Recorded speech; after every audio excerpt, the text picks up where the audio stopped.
शैतान आए उसे चाकू मार दे।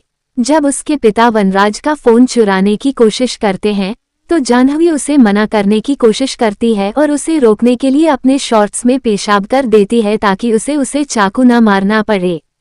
वनराज जाग जाता है और ये देखकर बहुत निराश हो जाता। पर्याप्त होने के बाद ज्योति आखिरकार जाह्नवी से चाकू छीन लेती है और वनराज पर हमला करती है। बाद में कबीर जाह्नवी को सीढ़ियों पर बांध देता है और वनराज पर हमला करना शुरू कर देता है।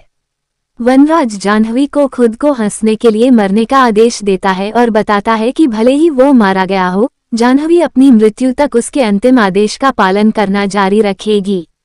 ये कबीर को उसे जाने देने के लिए मजबूर करता है। वनराज जाह्नवी को अपने भाई को मारने का निर्देश देता है। कबीर और ज्योति ने जाह्नवी को रोकने की कोशिश की लेकिन उसने उन्हें स्टोर रूम में बंद कर दिया। उसने ध्रुव की तलाश शुरू की और आखिरकार उसे छत पर पाया। कबीर और ज्योति स्टोर रूम का दरवाजा तोड़ते हैं और ध्रुव को बचाने की कोशिश करते हैं। यह महसूस करते हुए कि उनके बच्चे वास्तव में मर सकते हैं, कबीर और ज्योति वनराज को जाह्नवी को अपने साथ ले जाने की अनुमति देते हैं। वनराज जाह्नवी को अपने साथ लेकर चला जाता है। ज्योति ध्रुव को अस्पताल ले जाती है, जबकि वनराज को पता नहीं होता कि कबीर उसे अपने ठिकाने तक ले जाता है। उसने पहले ही अपने सेलफोन में एक ट्रैकर लगा लिया है। ये पता चलता है कि वनराज ने 108 अन्य लड़कियों को इसी तरह सम्मोहित कर रखा है। जाह्नवी को अंतिम सदस्य के रूप में शामिल करके वो उन्हें अग्नि में बलिदान करने की तैयारी करता है। वो सभी लड़कियों को आग में फेंकने वाली प्रत्येक काली गुड़िया पर आग के करीब आने का आदेश देता है।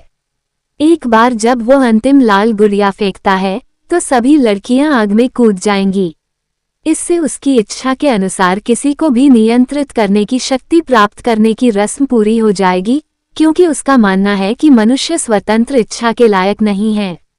कबीर वनराज का पीछा करता है और वहां पहुंचता है, लेकिन एक लड़की उस पर हमला कर देती है। वनराज कबीर पर अपना पैर रखता है और रस्म पूरी करने ही वाला होता है। कबीर वनराज पर जलाऊ लकड़ी से हमला करता है और अंत में अंतिम लाल गुड़िया से वनराज की जीभ काट देता है। वनराज लड़कियों को कुछ भी आदेश नहीं दे सकता और अब असहाय है। जब लड़कियां कबीर को मारने की कोशिश करती हैं तो वो वनराज की आवाज की संपादित रिकॉर्डिंग बजाता है, जिसमें वो उनकी आज़ादी की घोषणा करता है। इससे पहले कबीर ने घर के सिक्योरिटी कैमरे से वनराज की रिकॉर्डिंग ली थी, जिसमें वह जाह्नवी से कह रहा था कि उसके पिता चाहते हैं कि वो उसे छोड़ दे।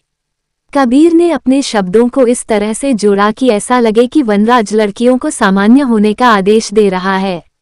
इस तरह रिकॉर्डिंग सुनने के बाद लड़कियां उसके नियंत्रण से मुक्त हो जाती हैं।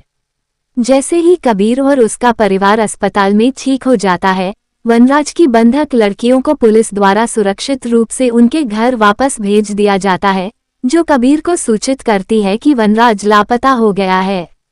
1 साल बाद कबीर को एक अलग कमरे में जाते हुए देखा जाता है, जहां उसने वास्तव में वनराज को बंदी बना रखा है। वो वनराज का मजाक उड़ाता है, जो अब बोल नहीं सकता। उसे सत्ता की चाहत है और कहता है कि असली ताकत माता पिता से आती है, जो अपने बच्चों की रक्षा के लिए किसी भी हद तक जा सकते हैं।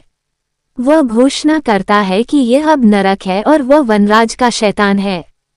फिर वह वनराज से कहता है कि वे अगले दिन फिर मिलेंगे और वहां से चला जाता है, जबकि वनराज अभी भी पीड़ित है।